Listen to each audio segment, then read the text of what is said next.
नमस्कार बंधू भगिनींनो, अविरत राजे बिरादार या युट्यूब चॅनलमध्ये आपल्या सगळ्यांचे स्वागत आहे. मी सौ गायत्री अमोल बिरादार. नवनीत राणांचं एक वक्तव्य बघितलं. त्यामध्ये नवनीत राणा म्हणतात की एक मौलाना म्हणाले की मला 4 बायका आणि 19 मुलं आहेत.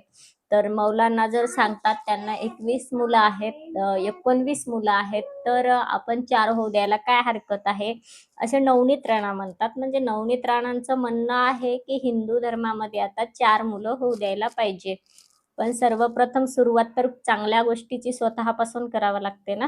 असं म्हणतात ना, चांगल्या गोष्टीची सुरुवात, चांगल्या अनुकरणाची सुरुवात, आचरणाची सुरुवात ही स्वतःपासून करावी.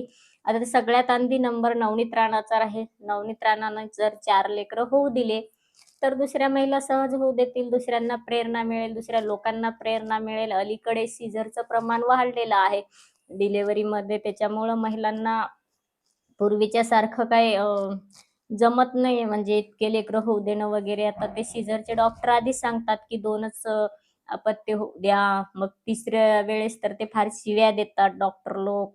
का होऊ दिलं सीझरचे पेशंट, म्हणजे की साधी गोष्ट असते का? तर नवनीत राणानं विदाऊट सीझर 4 लेकरं होऊ द्यायला हरकत नाही. नवनीत राणा काही तशा फार आता म्हणजे लेकरू न होऊ देण्याच्या सारखे नाहीत बाबा, सहज होऊ देऊ शकतात त्या. जर कुटुंब नियोजन केलं असेल नवनीत राणांनी, तर पुन्हा ते त्यांनी आता परत डॉक्टरांकडे जावं, ते फेल करावं कुटुंब नियोजन, पुन्हा वापस यावं, पुन्हा 4 लेकरं होऊ द्यावेत. काय हरकत नाही, सगळेच लोक होऊ देतील, तयार राहतात सगळेच लोक. तसे आहेत, सगळेच लोक तयार आहेत. पण ज्या ज्या पक्ष आणि पार्ट्यांमधून हे घोषवाक्य येत आहेत की हिंदू धर्मामध्ये आता 4 लेकरं, 10 लेकरं. मागे मागे तर त्यांनी अभियान काढलं होतं, हिंदू धर्मामध्ये आता प्रत्येकाने 10 लेकरं होऊ द्यायची. गावोगाव त्यांनी यात्रा काढल्या होत्या, फिरू लागले. पण त्यांची जेव्हा विचारपूस केली, तुम्हाला किती लेकरं आहेत, एखाद्याला एकही नसायचं, एखाद्याला एखादं असायचं आणि ते परदेशात शिकायला असायचं. आताही बघा ना, त्यांच्याच पक्षाचे आपल्या महाराष्ट्राचे लाडके मुख्यमंत्री देवेंद्र भाऊ फडणवीस यांना किती लेकरं आहेत विचारा जाऊन, की त्यांच्याच पार्टीचं घोषवाक्य काढलंय ना त्यांनी, ते 10 लेकरं होऊ द्या, 4 लेकरं होऊ द्या. त्यांना किती लेकरं आहेत विचारा जाऊन. का? त्यांच्या पत्नीचं सौंदर्य खराब होतं जास्त लेकरं होऊ दिले तर, म्हणून ते होऊ देत नाहीत. ठीक आहे, देवेंद्र भाऊचं सोडून द्या, आता दुसऱ्या पक्षामध्ये जाऊ. आता त्यांच्या पार्ट्यांचं तर कळालंच. आता नरेंद्र मोदींना किती लेकरं आहेत विचारलं तर, त्यांना लेकरं तर सोडा, त्यांना बायकोही नकोशी झाली, तरी विषय सोडा. अमित शहाना 4 आहेत का, 10 आहेत का? मोहन भागवतांनी 10 लेकरं होऊ दिलेत का? की त्यांनी त्यांचे फॅमिली कंडिशन काय आहे त्यांनी सांगा म्हणावं सरळ. 10 लेकरं होऊ दिलेत कोणी, त्यांनी सांगा. म्हणजे जे धर्माचं जे वाजवतात ना दररोज डमरू, नितेश राणे असेल, ते राणे घराणं असेल, किंवा भारतीय जनता पार्टीमधून हे जास्त डमरू वाजवले जाते. मग फडणवीस असतील, भागवत जी असतील, ते जी लावतात त्यांच्यामध्ये, म्हणून आपण लावू आता जी, त्यांच्या आगे जी, मागे जी, पुढे जी. आता ते मोहन भागवत जी, मोहन भागवत जी असतील, त्यांना आहेत का जी अमित शहाजी असतील, जी नरेंद्र मोदी जी असतील, यांना आहेत का? यांनी 10-10 लेकरं होऊ दिलेत का? कुठे आहेत यांचं रेकॉर्ड, कुठे? ते कागदावर करतील, नाही तर आता डिग्री आणल्यासारखं कागदावर. बघा ह्यांनी कुणाला ज्ञान शिकवतात कोरडं.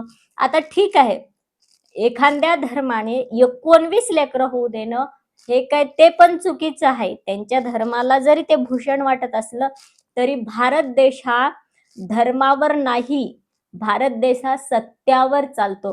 म्हणून आमच्या देशाच्या मुद्रेवरती धर्माचं वाक्य कोरलेलं नाही, सत्याचं वाक्य कोरलेलं आहे. सत्यमेव जयते. इथं धर्म कोणता महान आहे आणि त्याच्यावरून आम्ही इथं राज्य करू असं नाही. उद्या कोणताही धर्म म्हणेल आम्ही 20-20 लेकरं होऊ देऊ आणि आमची संख्या वाढवू आणि दुसऱ्या धर्माच्यांना मारून टाकू, झालं आमचं राज्य. शक्य नाही, शक्य. हा गैरसमज आहे, गैरसमज. कारण आमचं महाभारत शिकवतो, आमचं महाभारत शिकवते. काय शिकवते आमचं महाभारत? तेच वर्णन भगवान श्रीकृष्णाने स्वतःच्या मुखाने अर्जुनाला सांगितलेलं आहे भगवद्गीतेमध्ये. आमचं महाभारत शिकवते की संख्येवर तुमचा विजय ठरलेला नाही, तुमच्या संख्येवर तुमचा विजय अजिबात ठरलेला नाही. तुमच्या कर्तृत्वावर, तुमच्या कर्मावर, आणि तुमच्या सत्यनिष्ठतेवर तुमचा विजय ठरलेला आहे. नाहीतर संख्येवर जर विजय असता तर कौरव विजयी झाले असते आणि पांडव हरले असते का? कौरवांची संख्या जास्त होती ना. पण आजही साधू संत सांगतात, कीर्तनकार सांगतात, महात्मे सांगतात की 100 में से एक भी नहीं बचा, 100 में से एक भी नहीं बचा और 5 में से एक भी नहीं मरा, क्योंकि सत्य पर खड़ा है ये महाभारत. का 100 कौरव होते ना, पण नावालाही शिल्लक उरलं नाही. 5च पांडव होते, पण सत्यनिष्ठ होते आणि म्हणून भगवान परमात्मा त्या 100 कौरवांच्या बाजूने नाही तर सत्याच्या बाजूने उभा राहिला आणि सत्याचा विजय झाला. आणि सत्य हेच सत्यवतम सत्य परम.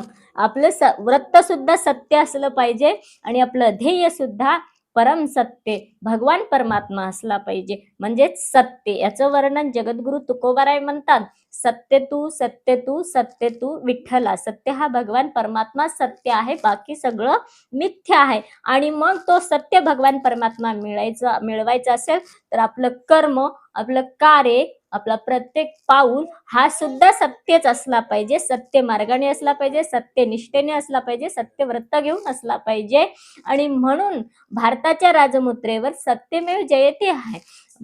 धर्माचं वाक्य नाही कोरलं भारताच्या राजमुद्रे. आणि म्हणून हा भारत देश सत्य गोष्टीवर उभा आहे, सत्यावर उभा आहे, सत्यावर, खोट्यावर नाही, मिथ्यावर नाही. आणि म्हणून कुठलाही धर्म खोटं वागून आपली संख्या वाढवेल आणि त्यांना जर वाटत असेल आम्ही या देशावरती राज्य करू शकू आमची संख्या वाढवल्यानंतर, तर हे त्यांचा तो भास आहे, भास. मृगजळाप्रमाणे, ज्याप्रमाणे मृगजळ खरं नसतं त्याप्रमाणे त्यांच्या मनात आलेला विचार तो सुद्धा खरा नाही. आणि म्हणून कोणाची संख्या किती आहे याच्यावर ते राज्य कधीच करू शकणार नाहीत. तर त्यांचं कर्म कसं आहे, ते किती अहिंसेच्या मार्गाने राहतात, सत्याच्या मार्गाने किती चालतात, त्यांचं कार्य किती सत्य राहतं, यावर त्यांचा विजय राहील आणि तेच भारतामध्ये टिकेल. आता सुद्धा, काल सुद्धा आणि उद्या सुद्धा या देशामध्ये सत्यच टिकलंय, असत्य नाही. असत्याला भारत भूमीमध्ये थारा नाही. त्यांना इतरत्र कुठं मिळत असेल तर त्यांनी जरूर बघावं.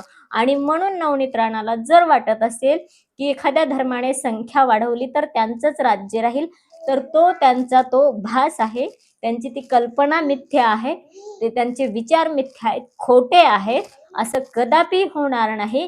पण पुत्र, एकच पुत्र असू द्या किंवा 2 असू द्या किंवा 3 असू द्या, तुम्हाला देवाच्या आशीर्वादाने, पण तुमचे लेकर हे सत्य असले पाहिजे तरच ते राज्य टिकू शकेल. नाही ना नवनीत राणा निवडून आल्याच पण पुन्हा आपटल्याच ना, मग आपटावं लागतं. सत्य नसलं की काही जण हॅट्रिक जरी करत असतील तरी चौथ्यांदा त्यांना आपटावंच लागतं. सत्य असेल तर कुणीच हरवू शकत नाही. एवढ्या कौरवांनी पांडवाला नाही हरवू शकले. आणि म्हणून इथे संख्येचा विचार महत्वाचा नाही, तर इथे कर्माचा आणि सत्य कर्माचा विचार महत्वाचा आहे धर्माच्या दृष्टिकोनातून. पण या लोकांनी धर्माचं भूत असं दाखवले आणि हे मात्र होऊ देत. आता नवनीत राणाला जर विचारलं, बाबा तू 4 लेकरं होऊ दिली का नाही किंवा होऊ देशील का आता, तर तिचा तर सगळ्यात मोठा प्रश्न ब्युटी पार्लरचाच उभा राहणार नवनीत राणाचा. दिसायला, कारण मागे यशोमती ठाकूरवर तिनं कशी टीका केली बघा. आता यशोमती ठाकूर तिच्यापेक्षा वयानं मोठे आहेत, तसेही त्या काँग्रेस पक्षातून आलेल्या असल्यामुळे आणि काँग्रेस पक्षाची जुनी विचारधारा असल्यामुळे याचा अर्थ काँग्रेस पक्षाचं समर्थन करावं असं नाही. तिकडे भरपूर भ्रष्टाचारी आहेत स्वतःचा हात धुवून घेतलेले, पण त्यामध्ये ते जुने लोक आणि ते मग त्याच्यातले काही जण का होईना ते गांधीजींच्या, विनोबाजींच्या थोडेसे विचारांमध्ये त्यांना थोडासा ओलावा लागलेले असणार. ते ब्युटी पार्लरकडे एवढं नाही लक्ष देणार ना, त्यांचं आपलं साधं राहणं वगैरे सगळं असतं. बाकी भ्रष्टाचार करतात आताचे भरपूर, त्याच्यात काही शंका नाहीये, पण राहणं किमान तरी त्यांचं साधं दिसणार. आता यशोमती ठाकूरचं पाहिलं तर आपण त्या काही फार ब्युटी पार्लर वगैरे करून नाही येऊ शकणार, कुठे कुठे जाते असतील पण शक्यतो त्या लोकांना टाळावं लागतं. आता इकडं पाहिलं तर त्या दोघींचं काय चाललं होतं, आता हे महत्वाचं आहे धर्माच्या दृष्टिकोनातून. तिनं सरळ म्हणली काय तोंडाला खड्डे आहेत म्हणले, तिला काय निवडून द्यायचं यशोमती ठाकूरला सांगा. तिचं तोंड मेकअप केलेलं आहे की नाही, लाली लिपस्टिक लावलेलं आहे की नाही, याला काय महत्व आहे. तिच्या तोंडाला खड्डे आहेत. नंतर यशोमती ठाकूर म्हणाल्या, तोंडाला खड्डे असले मग काय झालं, तस तर त्यांनी विठ्ठलाचं उदाहरण दिलं, पण देवापेक्षा तर सुंदर कुणीच नाही. पण यशोमती ठाकूरनं दिलं वगैरे. देव सुंदर ते ध्यान उभे विटेवरी, तो इतका सुंदर आहे. देवाला या दोघींच्या मध्ये नाही आपल्याला घेता येणार, पण यशोमती ठाकूरनं घेतलं. पण यशोमती ठाकूरलाही कळायला पाहिजे, की सावळे परब्रह्म आवडे हे जीवा. साधू संतांना, पुरुष असणाऱ्या संत महात्म्यांना सुद्धा त्या भगवंताच्या सौंदर्याचा लळा लागावायचा. इतका तो सुंदर आहे. तो काही नवनीत राणासारखा असा लाल तोंडाचा, गोरापान असणारा वगैरे नाहीये. तो सावळाच आहे. पण तो इतका आवडतो, की मनी मना राणीवा घर केले. सगळ्यांच्या मनामध्ये त्यानं घर केले. त्या घरातून काही तो बाहेर जाणार नाही. असा तो झालेला इतका सुंदर तो भगवान परमात्मा आहे. पण इकडे नवनीत राणाला वाटलं, की मी फार सुंदर आहे. यशोमती ठाकूरला कोण निवडून देणार आणि काय वगैरे पक्षाची, कोणत्या पक्षाची आणि काय वगैरे. यशोमती ठाकूर जुन्या काळापासून राजकारणात आहे, पण तिला सौंदर्याच्या नावावर प्रत्येक स्त्री निवडून येते असं नाही. या स्त्रियांचा आता अलीकडे भ्रम झालेला आहे. जेवढं नटून-थटून त्यांना वाटतं, की मतदान मिळेल. आता हिनं एखाद्या वेळेस मिळवले असेल नटून-थटून, इम्प्रेशन पाडून, लोकांना भुरळ घालून नवनीत राणांनी. पण प्रत्येक वेळेस लोक लाली लिपस्टिकला भुलतात असं नाही. 4-2 करते असतील आउटर असले मतदान, पण आजही हा भारत देश सौंदर्य पाहतो तो भगवान परमात्मामध्ये. या देशाला लळा लागतो, या देशाचं मन मोहून घेतो, या देशातील भोळ्या भाविकांचं, तर तो सावळा पांडुरंग. त्याच्यामुळं असे लोक हे इलेक्शनमध्ये स्वतःच्या सौंदर्याचा मोठेपणा गाऊन निवडून येत असतील, तर यांचा विचार केला पाहिजे खरं तर. तर त्यावेळेस यशोमती ठाकूरनं पुन्हा हिच्यावर टीका करताना म्हणले नवनीत राणावरती, की माझ्या तोंडाला खड्डे असले तर असू दे बाई, मी आहे खड्ड्याच्या तोंडावली. पण तू कोण्या वाणाचं हाय, लाल तोंडाचं माकड. आता घ्या या दोघींचे भांडणं. म्हणजे धर्म धर्म आणि सौंदर्याचा यांनी काय पराक्रम दाखवलाय या नवनीत राणांनी, आणि त्यामध्ये या दोघींचे भांडणं चाललेत. आता हे असे किती माकडं गोळा केले आपण, म्हणजे हिंदू धर्म टिकेल. असे किती लाल तोंडाचे माकडं गोळा केले, आणि हे लाल तोंडाचे माकडं आपला धर्म टिकवतील? आणि हे असले लाल तोंड करून लाली लिपस्टिक चा सौंदर्याचा हा प्रकाश पाडून हा धर्म टिकवतील का? आणि हे हिंदू धर्मासाठी 10 लेकरं होऊ देतील का? ह्या असल्या लाल तोंडाच्या माकडीने 10-10 लेकरं होऊ देतील ह्या? वास्तविक पाहता आपले प्राणी पक्ष्यांची उपमा यांना देणं सुद्धा चुकीचंच आहे. त्याबद्दल तर खरं तर माफी निसर्गातील ह्या सर्व प्राणी पक्ष्यांची, कारण ते तर साधू संतांनी आमचे सोयरे आहे म्हणले आणि यांच्यापेक्षा तर ते प्रामाणिक आहेत. पण ते यशोमती ठाकूरनं म्हणली होती त्या नवनीत राणाला, आणि म्हणून आपल्याला तो उल्लेख करावा लागला. तर ह्यांचं सौंदर्य, आता ह्या नवनीत राणाला विचारलं, 10 लेकरं होऊ देणार का तुम्ही? सौंदर्य खराब होते, सौंदर्य. कारण इलेक्शनमध्ये जर हे सौंदर्यावर, स्वतःच्या दिसण्यावर प्रचार करून निवडून येण्याचा प्रयत्न करत असतील, तर ह्यांनी 10 लेकरं, आणि मग ह्यांचं सौंदर्य कुठं पार जाईल काही सांगता येत नाही. आणि म्हणून ह्यांनी तर 10 लेकरं होऊ देणं शक्यच नाही. आणि म्हणून नितेश राणे असेल, हे नवनीत राणा असेल, जे कोणी असतील, फडणवीस कधी शक्यतो टाळतात असे विधान करायचं, कारण जरा हुशार माणूस आहे. पण जे कोणी हे असे लोक असतील ना, ह्या लोकांनी सर्वप्रथम 10 अथवा 4 अथवा 5 लेकरं होऊ द्यावेत, दाखवावेत लोकांना, हे आमचे 4 लेकरं, इकडून 2 इकडून 2. आणि मग लोकांना उपदेश कराव्या, की लेकरं होऊ द्या तुम्ही, 10-10 लेकरं होऊ द्या, 5-5 होऊ द्या. काय आहे यांचं बोलणं? म्हणजे सगळं विचाराच्या पलीकडे, विचार करण्याच्या पलीकडचं आहे पार. त्यांचे राजकारणी म्हणलं ना, की असं वाटतं, की हे कुठून जन्माला आलेत आणि कशाला समोर आलेत आमच्या. रोज नवीन काहीतरी बरळतच असतं. असं या लोकांचं. आता आपल्याला काय वाटतं, की कुठलाही धर्म असेल, त्यांनी खरंच अशी स्वतःची संख्या वाढू द्यावी का? आणि स्वतः दुसऱ्याच्या धर्माला कमी लेखण्यासाठी किंवा त्या धर्माला आम्ही नष्ट करू शकतो. मग तो कुठलाही धर्म असेल. एखादा मौलाना म्हणत असेल, की मला 19 लेकरं आहेत, तर त्यांचं तेवढंच चुकीचं आहे. आणि त्यांना वाटत असेल, की आम्ही या धर्माला संपवू शकू वगैरे, मनात त्यांच्या अशी काहीतरी मिथ्या कल्पना असेल, तर ती सुद्धा ती कधीही खरी होणार नाही. कारण की कुठलाही धर्म असेल, छत्रपतींच्या काळात पाहिलं आपण, त्या अफजल खानचे शेवटी काय हाल झाले, त्याचं किती राज्य टिकलं, त्या औरंगजेबाचं किती राज्य टिकलं, त्याचे काय हाल झाले. एक कधी ना कधी युगपुरुष येतोच, असा महात्मा येतोच, असा शूरवीर राजा या भूमीमध्ये जन्माला येतो आणि विध्वंस करतोच, त्यांचा नायनाट करून टाकतो सगळा ह्या अशा हिंसक लोकांचा. आणि म्हणून ह्या राजकारण्यांनी तो विचार केला पाहिजे आणि विचारपूर्वकच विधानं केली पाहिजे, एवढी ज्यांच्याकडून अपेक्षा.